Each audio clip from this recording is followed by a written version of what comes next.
Hello, कैसे हैं आप सब लोग।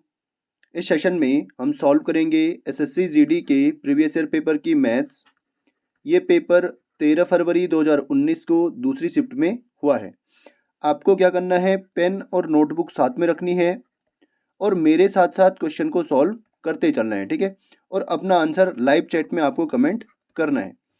चलिए शुरू करते हैं। इसमें मैथ के क्वेश्चन नंबर 51 से शुरू हैं। इसका पहला क्वेश्चन है, मनोज 20 किलोमीटर तथा 36 किलोमीटर की दो दूरियों को क्रमशः 5 घंटे तथा 3 घंटे में तय करता है। संपूर्ण यात्रा के लिए मनोज की औसत गति क्या होगी। आप मुझे बताइए, औसत गति बराबर क्या होता है। औसत गति बराबर होता है कुल दूरी अपॉन में कुल समय। कुल दूरी कितनी होगी, 20 और 36 कितना होता है 56, और टोटल टाइम कितना होगा 5 और 3 8 घंटे। 8 से कटेगा 7 बार यानी 7 किलोमीटर पर हावर। ऑप्शन नंबर 3 इसका राइट आंसर है।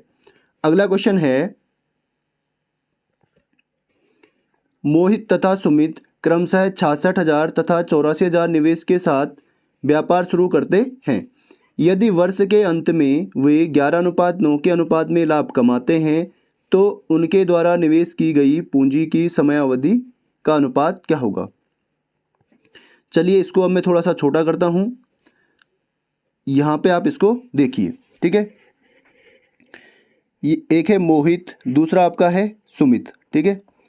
मोहित ने कितने रुपए लगाए हैं 66,000 रुपये, और सुमित ने कितने रुपए लगाए हैं 84,000 रुपये। मान लीजिए इसने x साल के लिए यानी x वर्ष के लिए और इसने y वर्ष के लिए रुपए लगाए हैं, ठीक है। अब यहाँ से इनका जो लाभ है उसका अनुपात क्या होता है 11:9। तो इनका रेशो क्या होता है, लाभ के रेशो में इनका जो रेशो होगा वही क्या होता है, लाभ का रेशो भी होता है, ठीक है। तो 66,000 गुणा x अपॉन में 84,000 गुणा y बराबर होगा, इनका अनुपात क्या है 11/9। 11 से यहाँ पे 3 जीरो से 3 जीरो यहाँ पे कटेंगे, 11 से कटेगा 6 बार और 6 से कटेगा 14 बार। तो x अपॉन वाई बराबर होगा, यहाँ पे 11 कम 11 ये 14 जाएगा ऊपर, 14 अपॉन में 9, यानी इनका रेशियो क्या आएगा 14:9। ऑप्शन नंबर 3 इसका राइट आंसर होगा। अगला क्वेश्चन है, थोड़ा सा इसको जूम करते हैं। एक बेलन का वक्र पृष्ठीय क्षेत्रफल 1056 सेंटीमीटर है। यदि बेलन की ऊंचाई 8 सेंटीमीटर है तो इसके आधार का व्यास क्या होगा। इसको जूम आउट करते हैं अब यहाँ से। चलिए यहाँ पे देखिए आप, ठीक है। आपको क्या दिया गया है, एक बेलन का, एक आपको यहाँ पे बेलन दिया गया है।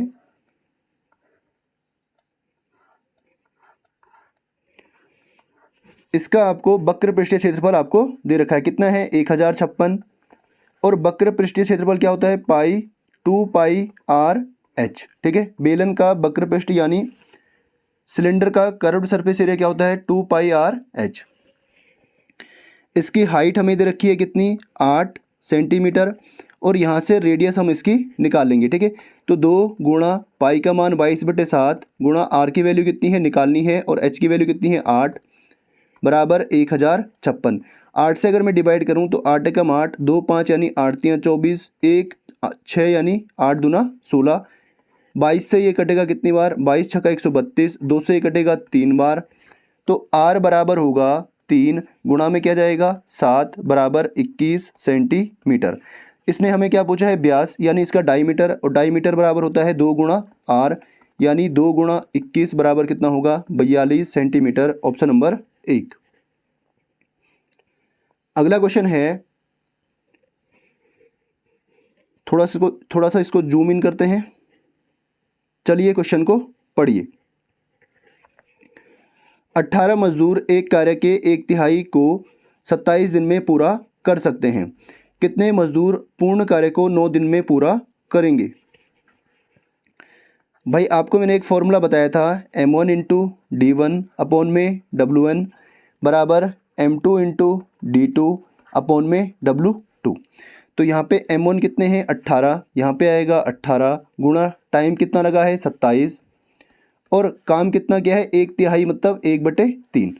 तो काम इसने किया है 1/3 बराबर यहाँ पे M2 कितने हैं, कितने मजदूर, M2 हमें यहाँ पे पूछा है और D2 हमें दे रखा है 9 और अपॉन में W2 कितना है 1, क्योंकि इस काम को, इस पूरे काम को, पूरा क्या होता है हमेशा 1 होता है, ठीक है। इस पूरे काम, पूरा काम मतलब 1, W2 कितना होगा 1, यहाँ से ये 3 जाएगा ऊपर, इसको मैं यहाँ पे लिखता हूँ 18 गुणा 27 और ये 3 जाएगा ऊपर बराबर में क्या है M2, इसको दोबारा से लिखते हैं, ठीक है, यहाँ पे लिखते हैं इसको 18 गुणा 27 गुणा में जाएगा 3, 3 जाएगा ऊपर बराबर M2 गुणा 9, 9 से ये कटेगा 3 बार तो 18 3 54 और 54 गुणा 3 कितना होगा, 3 चौको 12, 3 पंजे 15 और 1 16, 162 दिन। ऑप्शन नंबर 2 इसका राइट आंसर होगा, ठीक है। अगला क्वेश्चन है, चलिए क्वेश्चन को पढ़िए।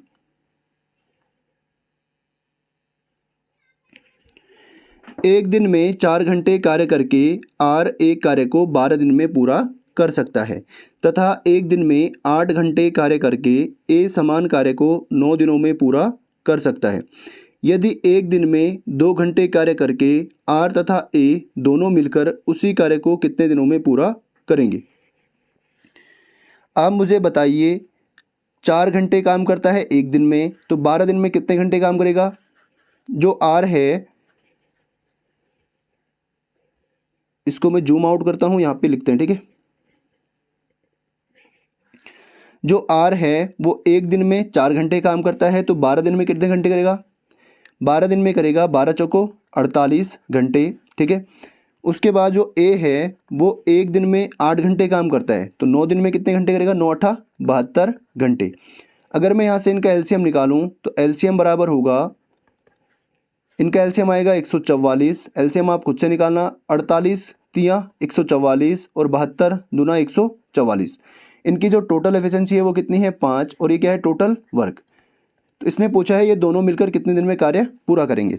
इसको अगर मैं 5 से डिवाइड कर दूं तो इतने दिन में ये दोनों मिलकर इस कार्य को पूरा करेंगे, सॉरी इतने घंटे में। लेकिन इसने क्या पूछा है, यदि एक दिन में 2 घंटे कार्य करके, एक दिन में कितना काम करता है 2 हावर। अगर मैं इसको उल्टा लिखूं तो 2 हावर बराबर होगा एक दिन, 1 हावर बराबर होगा 1/2 डेज। लेकिन हमारे पास टोटल कितने हावर हैं 144, तो 144/5 हावर बराबर होगा 1/2 गुणा 144/5 दिन। 2 से कटेगा 72 बार, तो 72/5 ऑप्शन नंबर 3 इसका राइट आंसर होगा।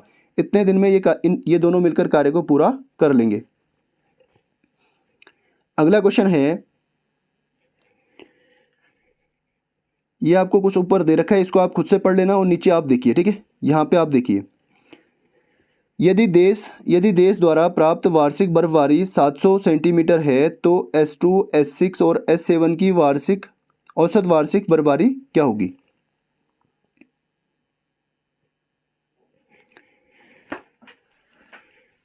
इनको हम औसत निकालने के बाद इनको जब हम ऐड करेंगे तो हम यहाँ पे क्या करेंगे, S2 कौन सा है ये वाला, इसका मतलब 15%, प्लस में S6 कौन सा है ये वाला, इसका मतलब 14%, फिर प्लस में S7 कितना है 25%।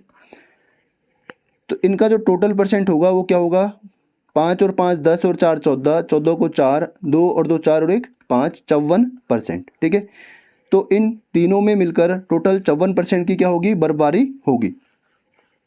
कुल बर्फबारी कितनी है 700 सेंटीमीटर, तो 700 का 54/100 यानी 7 गुणा 54 सेंटीमीटर टोटल बर्फबारी यहाँ पे होगी, 7 गुणा 54।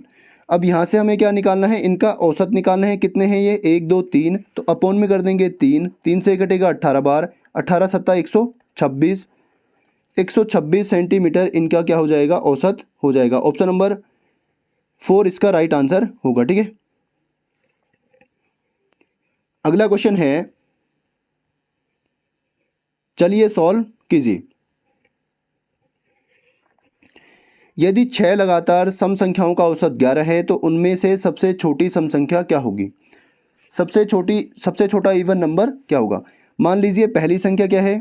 x है, ठीक है। दूसरी सम संख्या क्या होगी? सम संख्याओं में कितने का गैप होता है? 2 का, तो दूसरी होगी x+2, तीसरी होगी x+4, चौथी आपकी होगी x+6, पाँचवीं आपकी होगी x+8 और छठवीं आपकी होगी x+10।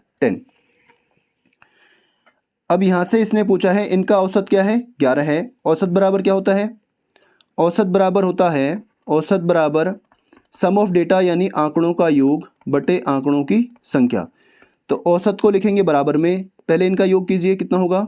x+x+2 प्लस x+, चलिए इनको यहीं पे जोड़ दीजिए, ठीक है। कितने x है? 1 2 3 4 5 और 6, तो इनका योग होगा 6x प्लस में 2 और 4 6, 6 6 12 और 8 20 और 10 30 बराबर औसत कितने डेटा हैं? 1 2 3 4 5 6, तो अपॉन में आएगा 6 और इक्वल टू में क्या आएगा? 11, क्योंकि ये क्या है? इनका औसत है।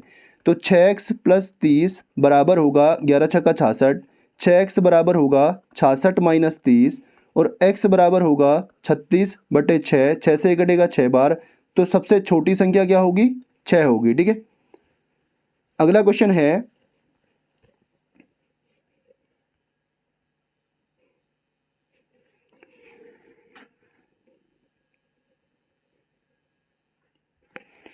एक 420 मीटर लंबी रेलगाड़ी 120 किलोमीटर प्रति घंटे की गति से चल रही है।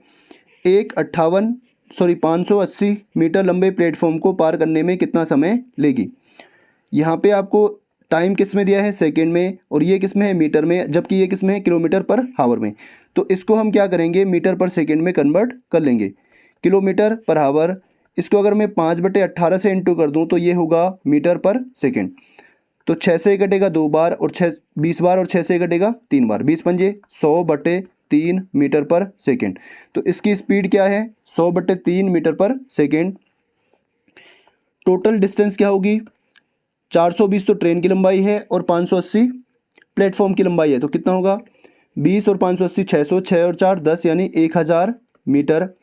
टोटल डिस्टेंस होगी 1000 मीटर और स्पीड कितनी है? इतनी। तो टाइम बराबर होगा डिस्टेंस अपॉन में स्पीड 100/3, ये 3 जाएगा ऊपर, ठीक है। तो 100 से ये 2 जीरो कट गए, 10 तियाँ 30 सेकेंड। ऑप्शन नंबर 3 इसका राइट आंसर होगा, ठीक है।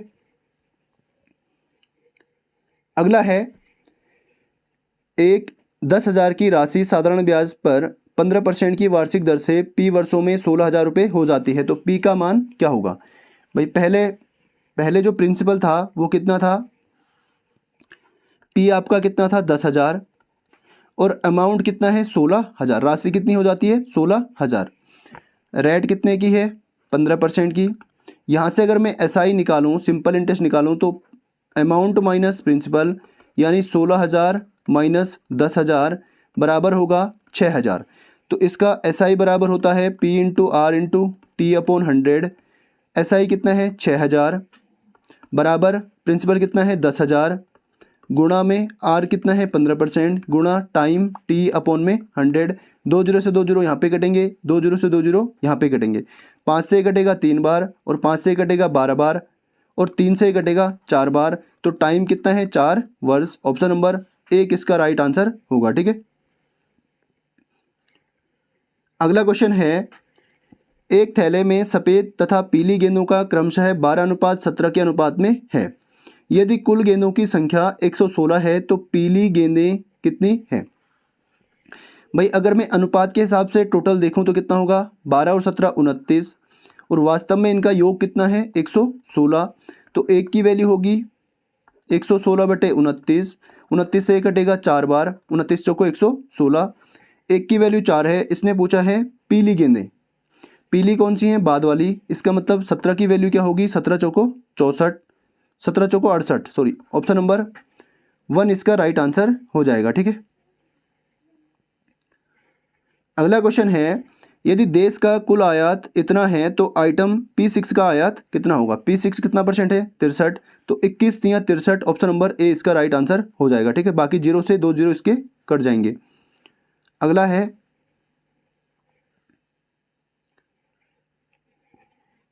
चलिए सॉल्व कीजिए। कौन सा वर्ष पिछले वर्ष की तुलना में निर्यात में सबसे अधिक बदलाव प्रतिशत दर्शाता है? तो इसको आपको एक एक करके चेक करना पड़ेगा कि कौन सा सबसे ज़्यादा बदलाव प्रतिशत दर्शाता है। देखिए ये पहला वर्ष है, इससे यहाँ तक अगर जाता है तो पहले 500 था, अब कितना हो गया 700। 750 कितना बढ़ा 250, और किस पे बढ़ा 500 पे, अपॉन में 500 गुणा 100, इससे ये कटेगा 2 बार और 2 से ये कटेगा 50 बार। तो Y2 में जो चेंज आया है वो कितने का आया है 50% का। ऐसे ही आप औरों को चेक करेंगे।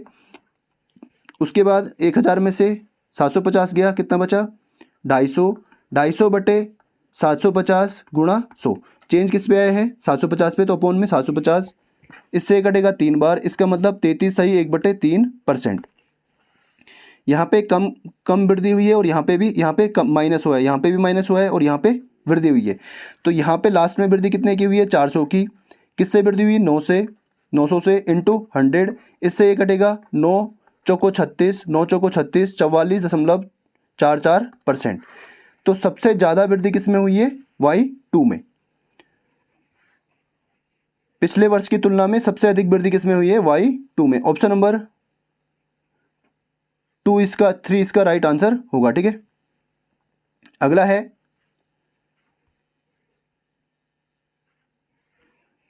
एक मशीन का अंकित मूल्य उसके क्रय मूल्य से 70% अधिक है। यदि मशीन को इतने % लाभ पर बेचा जाता है तो छूट प्रतिशत क्या होगी। 3 चीज़ें आपको दे रखी हैं, एक CP, एक SP और एक MP। मान लीजिए इसका CP क्या है 100 है और इसका अंकित मूल्य कितने हैं 70% अधिक है। इसका मतलब MP क्या होगा 170, और इसको लाभ कितने का होता है 44.5% का। इसका मतलब इसका SP कितना होगा 144.5%। छूट किस पे मिलती है मार्केट प्राइस पे या अंकित मूल्य पे, और कितने की छूट दी है 170 में से 144.5 अगर मैं माइनस करूं तो यहाँ पे 0.5, यहाँ पे 9 में से 4 गया 5, यहाँ पे कितना बचेगा 6 में से 4 गया 2, तो 25.5 की यहाँ पे छूट मिली है। छूट किस पे मिलती है MP पे, अपॉन में 170 इंटू कर देंगे 100 से, तो डिस्काउंट % बराबर ये हो जाएगा 1 0 से 1 0 यहाँ पे कटेगा, इस 10 की वजह से इसका पॉइंट हट जाएगा, ये होगा 255 बटे 17, 17 एकम 17, 8 5 17 पंजे 85, यानी ऑप्शन नंबर 4 इसका राइट आंसर हो जाएगा। अगला है एक वस्तु का क्रय मूल्य इतना है तथा हानि प्रतिशत इतनी है तो कुल लाभ क्या होगा, कुल हानि क्या होगी। भाई हानि और लाभ किस पे निकलता है क्रय मूल्य पे, और CP की वैल्यू कितनी है 1126, इसकी हानि यानी 22%, 22 बटे 100, तो हानि कितनी होगी 22 छक्का 132, 22 दूना 44, 44 और 13 कितना होगा 57, 22 एकम 22 और 5 27, और 22 एकम 22 और 2 24, और पॉइंट यहाँ पे 2 0 की वजह से यहाँ पे 2 अंकों के पहले पॉइंट आएगा। ठीक है, तो 247.72 ऑप्शन नंबर 4 इसका राइट आंसर होगा। इतने की हानि इसको होगी। चलिए अगला क्वेश्चन है, एक संख्या को 40% बढ़ाया जाता है तथा परिणामी संख्या को 25% घटाया जाता है तो कुल कितने % की वृद्धि होगी। इसको हम 2 तरीके से कर सकते हैं, एक A + B + A × B वाले फॉर्मूले से। ठीक है, तो यहाँ पे पहले बढ़ाया गया है 40%, उसके बाद घटाया गया है, तो यहाँ पे माइनस आएगा -25, फिर यहाँ पे प्लस का है 40 गुणा -25 बटे 100, 25 से कटेगा 4 बार और 4 से कटेगा 10 बार, तो यहाँ पे आएगा 40 - 25 और प्लस इंटू माइनस माइनस और 10 एकम 10, तो 25 और 10 35, 40 - 35 बराबर 5% की यहाँ पे टोटल वृद्धि होगी।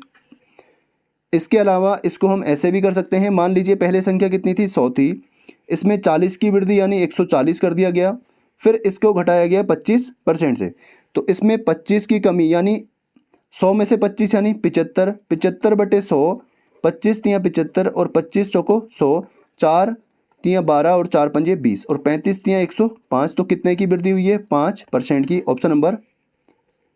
ऑप्शन नंबर होगा इसका पहला। ठीक है, चलिए अगला क्वेश्चन सॉल्व कीजिए। सबसे पहले ब्रैकेट और उसके बाद ऑफ।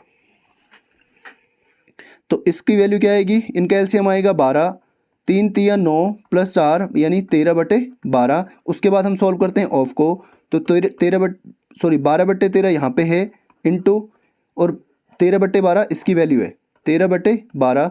13 से 13 कटेगा, 12 से 12 कटेगा, इसका मतलब इसकी वैल्यू कितनी आ गई है 1। यहाँ से यहाँ तक कितनी आई है 1।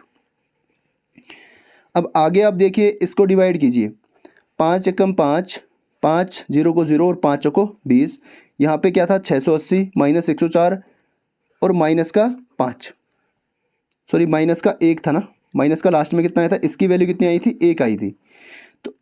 तो ये भी माइनस का और ये भी माइनस का, तो क्या होगा 680, 104 माइनस का यहाँ है और 1 यहाँ पे, तो कितना होगा माइनस का 105। तो यहाँ पे आपके पास बचेगा 10 में से 5 गया 5, 7 में से 0 गया 7 और 6 में से 1 गया 5।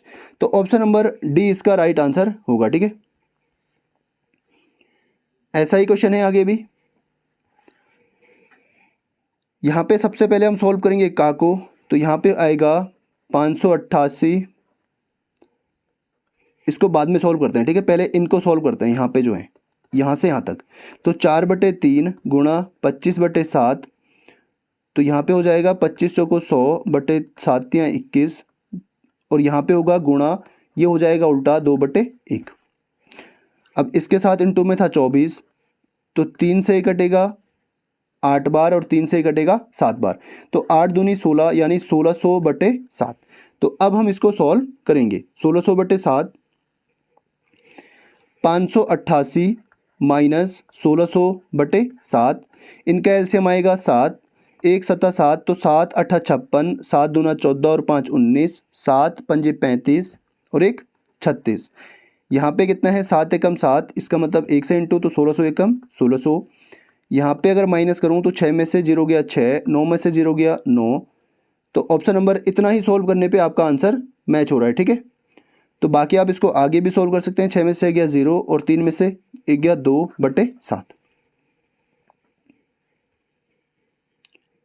अगला है, पहली वस्तु का क्रय मूल्य 480 रुपये और दूसरी वस्तु का विक्रय मूल्य 480 रुपये है। यदि पहली वस्तु पर 20% लाभ तथा दूसरी वस्तु पर 20% हानि होती है तो कुल हानि क्या है।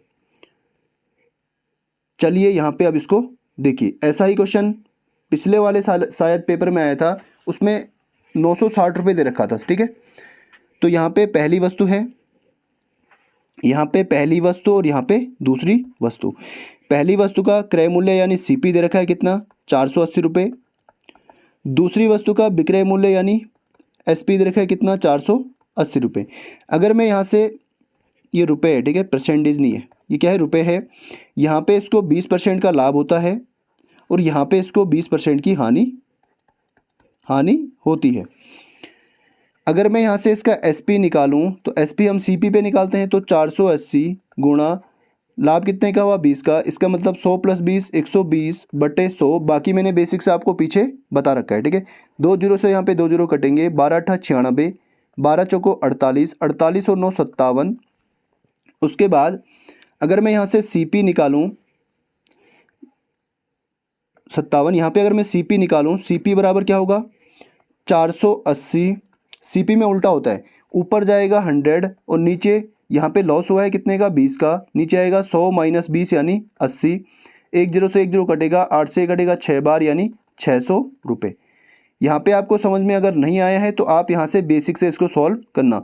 फॉर्मूला क्या होता है, एसपी बराबर होता है सीपी × 100 प्लस माइनस प्रॉफिट या लॉस। अगर प्रॉफिट है तो प्लस का, लॉस है तो माइनस का, अपॉन में 100। अगर आपको समझ में नहीं आया है तो आप इससे इसको सॉल्व कर लेना। ठीक है, आपका 600 ही आएगा।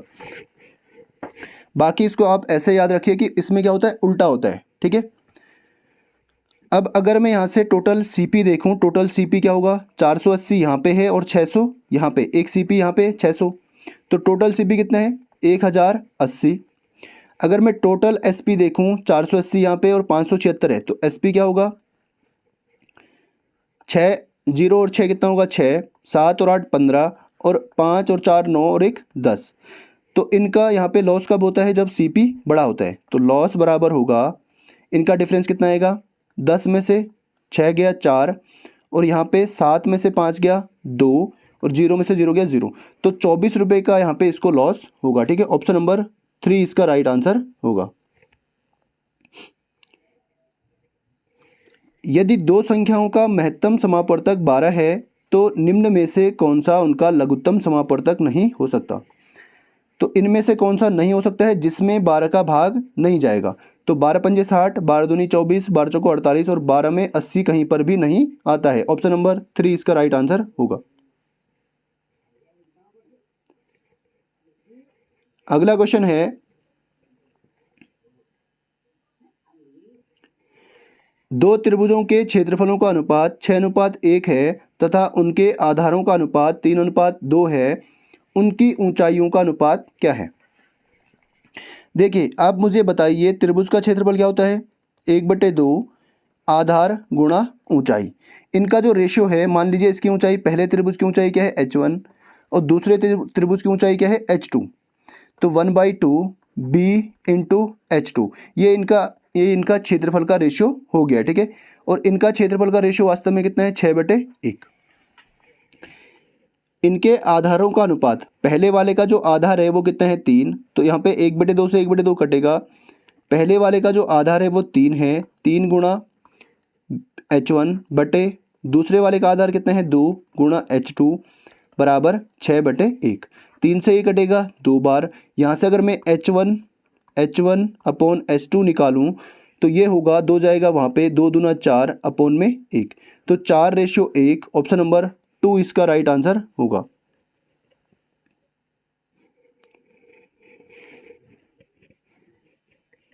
चलिए क्वेश्चन को पढ़िए।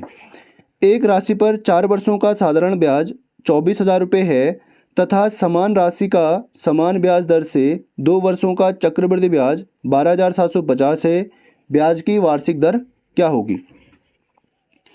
आप मुझे बताइए, जो साधारण ब्याज होता है वो प्रत्येक साल में क्या होता है, इक्वल होता है। ठीक है, एक एग्जांपल आप देखिए, मान लीजिए 3 साल के लिए साधारण ब्याज हमें निकालना है। अगर पहले साल हमें ब्याज 400 मिला है तो 40 मिला है तो दूसरे साल भी 40, तीसरे साल भी 40 मिलेगा। ठीक है, तो यहाँ पे आप देखिए 4 का कितना है 24,000। अगर 4 साल का ब्याज 24,000 रुपये है तो 1 साल का ब्याज क्या होगा, 24,000 बटे 4 यानी 4 छक्का 24 यानी 6,000 रुपये। तो 1 साल का जो साधारण ब्याज होगा SI 1 साल का क्या होगा 6,000। ठीक है, अगले साल भी 6,000 ही मिलेगा, 6,000। फिर यहाँ पे भी ऐसे ही अगले साल भी 6,000 और अगले साल भी 6,000। इसका मतलब ये है कि जो सिंपल इंटरेस्ट होता है, जो साधारण ब्याज होता है, वो हर साल क्या होता है, सेम रहता है। ठीक है, अब दूसरी चीज़ आप यहाँ से देखिए, अगर 1 साल का ब्याज 6,000 है तो 2 साल का ब्याज कितना होगा, 6 और 6 12,000। अब यहाँ पे आप देखिए, जो CI है यानी कंपाउंड इंटरेस्ट है, चक्रवृद्धि ब्याज है, इसमें क्या होता है, पहले साल मान लीजिए 40 था, SI तो इसमें आता ही है। ठीक है, दूसरे साल भी क्या होगा 40, लेकिन जो दूसरे साल में जो ब्याज होगा वो जो ये 40 है, इस पे जो ब्याज लगेगा वो भी इसमें ऐड होता है। तो यहाँ से आपको एक चीज़ समझनी है, टोटल SI कितना है 12,750। ठीक है, यहाँ से 1 साल का इसमें क्या होगा, साधारण ब्याज, ये वाला 1 साल का साधारण ब्याज क्या है, ये वाला, यानी 6,000 इसके साथ इंक्लूड होगा। तो अगर मैं 6,000 माइनस करूँ तो क्या होगा, 0, 5, 7 और 6, तो इतना जो है ये दूसरे साल का चक्रवृद्धि ब्याज है जो कि 6,000 रुपये। अगर मैं यहाँ से 6,000 फिर से माइनस करूँ कितना बचेगा, 750। तो जो ये 750 रुपये हैं ये किस पे ब्याज लगा है, इस पे, इस 6,000 पे। तो अपॉन में आएगा 6,000, इंटू कर देंगे 100 से, 2 जीरो से 2 जीरो यहाँ पे कटेंगे, 1 जीरो से 1 जीरो यहाँ पे कटेगा, 6 एकम 6, 6 दूनी 12 और 6 पंजे 30, 12.5% इसका क्या होगा, ब्याज दर होगा। उम्मीद करता हूँ आपको समझ में आया होगा। अगर आपको समझ में नहीं आया है तो आप दोबारा से वीडियो को देखना। अगला क्वेश्चन है,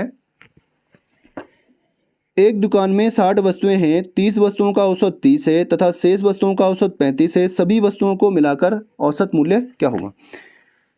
आप मुझे बताइए, योग बराबर क्या होता है, औसत इंटू संख्या। तो 30 वस्तुएं हैं और उनका औसत कितना है 30, तो इनका योग क्या होगा, 30 वस्तुओं का योग 30 गुणा 30। उसके बाद वस्तुएं बची हैं, टोटल 60 थी, 30 यहाँ पे ले ली है, कितनी बची 30। तो 30 अगली 30 का जो औसत है वो कितना है 35। तो 30 गुणा 35, तो इनका योग क्या होगा, ये होगा। अब इसने पूछा है कुल मिलाकर औसत क्या होगा। टोटल वस्तुएं कितनी है 60, तो यहाँ से कॉमन आएगा 30, यहाँ बचा है 30 प्लस 35 अपॉन में कितना है 60। 30 से घटेगा 2 बार, तो 65/2, 65/2, 2 3 6 और 2 दूनी 4 और 2 पंजे 10। ऑप्शन नंबर 3 इसका राइट आंसर होगा। ठीक है, अगला है एक घनाभ की लंबाई, चौड़ाई तथा ऊंचाई का अनुपात है। यदि घनाभ का आयतन इतना है तो घनाभ का कुल पृष्ठीय क्षेत्रफल क्या होगा।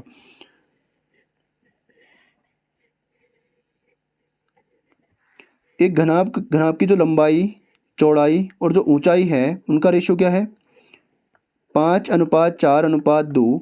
इसको मैं लिख सकता हूँ 5x, इसको मैं 4x और इसको मैं 2x। आपको पता है इसका आयतन क्या होता है L × B × H, यानी 5x गुणा 4x गुणा 2x, और आयतन हमें कितना दे रखा है 5000। तो 5 चौको 20 दूना 40 गुणा x का क्यूब बराबर होगा 5000। 1 0 से 1 0 यहाँ पे कटेगा, 4 से कटेगा 4 एकम 4, 4 दूनी 8, 4 पंजे 20। तो x क्यूब बराबर कितना है 125, और 125 किसका क्यूब होता है 5 का, यानी x बराबर क्या होगा 5। x की वैल्यू कितनी आई है 5। तो L B H ये था 5x, ये था 4x और ये था 2x। तो 5x की वैल्यू कितनी आई है 5। तो 5 पंजे 25, ये क्या होगा 4 पंजे 20 और 5 दूना 10। तो इसकी लंबाई 25, चौड़ाई 20 और ऊंचाई कितनी होगी 10 होगी। इसका संपूर्ण पृष्ठ क्षेत्रफल पूछा है। ठीक है, तो ये क्या होता है 2 गुणा लंबाई LB + BH + HL। 2 L क्या है 25, B क्या है 20, तो 25 दूना 50 यानी 500 प्लस BH यानी 20 गुणा 10 यानी 200 प्लस HL यानी 10 गुणा 25 यानी 250। तो ये हो जाएगा 2 गुणा 5 और 2 7 और 2 950 बराबर होगा 2 पंजे 10, 2 पंजे 10, 2 9 18 और 1 19, 1900 सेंटीमीटर स्क्वायर। Option number 2। अगला क्वेश्चन है, यहाँ पे आपको P²/Q रेशियो Q²/P आपको निकालना है। P की वैल्यू कितनी है 7, तो 7 का स्क्वायर बटे Q की वैल्यू क्या है 8, रेशियो Q की वैल्यू 8 यानी 8 का स्क्वायर अपॉन P की वैल्यू 7। ये 7 जाएगा यहाँ पे, 8 जाएगा यहाँ पे, तो 7 का स्क्वायर इंटू 7 रेशियो 8 का स्क्वायर इंटू 8। तो यहाँ पे 1 इसकी पावर क्या है 1, तो 7 की पावर कितनी हो जाएगी 3 और 8 की पावर 3। 7 का क्यूब क्या होता है 343 और 8 का क्यूब क्या होता है 512। तो इसका राइट आंसर हो जाएगा आपका ऑप्शन नंबर 3। अगला क्वेश्चन है, चलिए सॉल्व कीजिए। 1400 लड़के तथा 900 लड़कियों ने एक परीक्षा दी। यदि 52% लड़के तथा 68% लड़कियां परीक्षा में उत्तीर्ण होते हैं तो परीक्षा में अनुत्तीर्ण होने वाले विद्यार्थियों का प्रतिशत क्या है। यहाँ पे है लड़के कितने हैं 1400 और गर्ल्स कितनी हैं 900। इसमें से पास कितने होते हैं लड़के 52%। इसका मतलब फेल कितने हुए, टोटल लड़के क्या हैं 100%। पास अगर 52 हुए हैं तो फेल कितने होंगे 48%। ऐसे ही लड़कियां कितनी हैं 100%, पास कितनी हुई हैं 68%, तो फेल कितनी होंगी 32%। तो इसका अगर मैं इसका मैं अगर 48% निकालूं तो 1400 का 48% ये क्या होंगे जो लड़के फेल हुए हैं, इससे ये कटेगा। यहाँ पे 900 का 32% जो फेल हो रखे हैं, फेल कितने हैं 32/100, 2 0 से 2 0 यहाँ पे कटेंगे। तो अगर मैं इन दोनों को ऐड करूँ तो 14 गुणा 48 प्लस यहाँ पे आपका आएगा 9 गुणा 32। यहाँ से अगर मैं कॉमन लूँ इसका 8, यहाँ से 8 कॉमन आएगा, यहाँ बचेगा 14 गुणा 8 छक्का 48 प्लस यहाँ बचेगा आपका 9।